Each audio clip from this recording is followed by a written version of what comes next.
Saudara-saudari yang terkasih, selamat pagi, berkah dalam. Sudah kita memberi senyum hari ini, Minggu 22 Agustus 2021, Minggu biasa ke-21. Mari kita awali permenungan kita pagi ini dengan tanda kemenangan Kristus. Dalam nama Bapa dan Putra dan Roh Kudus. Amin. Permenungan kita diambil dari Injil Yohanes bab 6 ayat 60 sampai 69. Salam bahagia selalu. Saudaraku terkasih, saya pernah berdiskusi dengan seorang sahabat. Dia bercerita bagaimana ia memperjuangkan sesuatu karena keimanannya.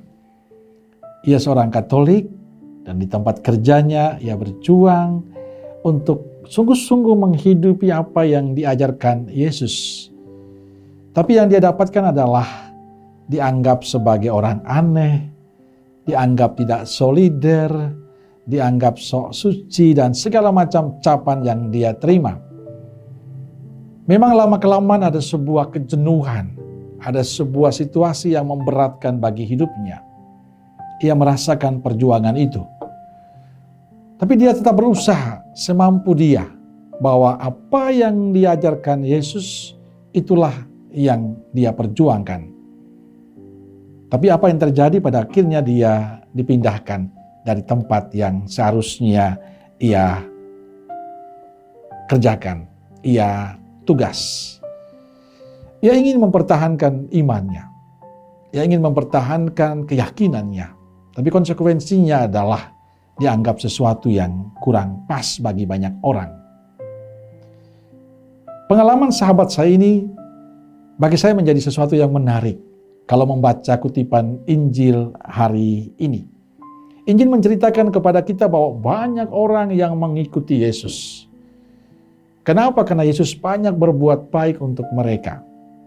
Tapi pada saat Yesus mengatakan tentang roti hidup, tentang sebuah pengorbanan, tentang sebuah usaha, tentang sebuah kerelaan, pemberian diri, banyak orang yang akhirnya meninggalkan Yesus. Bagi mereka, ini adalah sesuatu yang sulit, sesuatu yang berat, sesuatu yang tidak mudah. Maka banyak orang meninggalkan Yesus.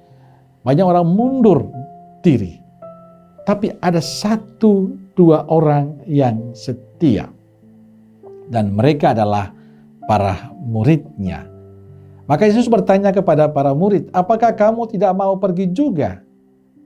Dan Petrus menegaskan bahwa tidak ada pribadi yang lebih mereka percayai sekali selain Yesus.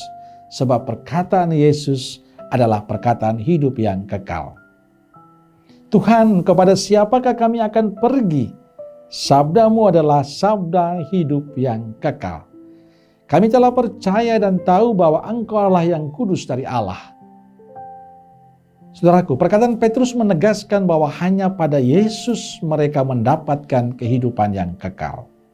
Hanya pada Yesus mereka mendapatkan sukacita, mendapatkan kebahagiaan, mendapatkan kedamaian, ketenangan, kekuatan. Di luar itu, tidak. Saudaraku terkasih, rasul-rasul ditantang untuk menentukan sikap yang tepat terhadap Yesus. Dan Petrus mewakili teman-temannya menunjukkan komitmennya, menunjukkan tetap setia pada Yesus. Karena mereka percaya hanya Yesus yang bisa mengatasi semuanya. Bagi saya kisah Injil adalah kisah kita. Seringkali sebagai seorang Katolik kita akan berhadapan dengan banyak tantangan, banyak persoalan, bahkan sakit, kehidupan ekonomi kita, status pekerjaan kita. Dalam semua sikap itu, dalam semua persoalan itu, pertanyaannya adalah, apakah kita tetap yakin dan percaya? Apakah kita tetap setia kepada Kristus ataukah tidak? Saudaraku yang terkasih, para murid memberi contoh untuk kita hari ini, bahwa dalam setiap pilihan untuk menjadi murid Yesus, hal yang perlu dibangun adalah komitmen dan kesetiaan. Memang tidak mudah menjadi seorang murid Yesus, tapi kita harus belajar untuk tetap setia, tetap komitmen memilih Yesus. Memang dalam hidup ini selalu penuh tantangan, penuh persoalan, penuh masalah yang akan kita hadapi. Tapi pertanyaannya adalah, apa kita masih tetap komitmen mencintai Yesus ataukah tidak?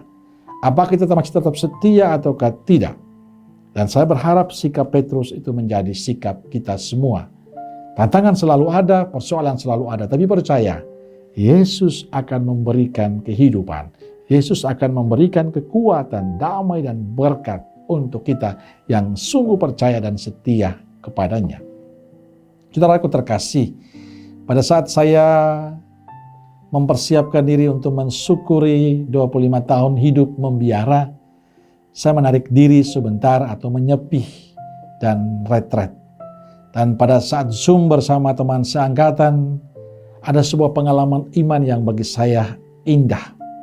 Kami meyakini bersama bahwa kami bisa bertahan, kami bisa setia, tetap komitmen itu karena Tuhan yang mencintai, Tuhan yang memberkati kami.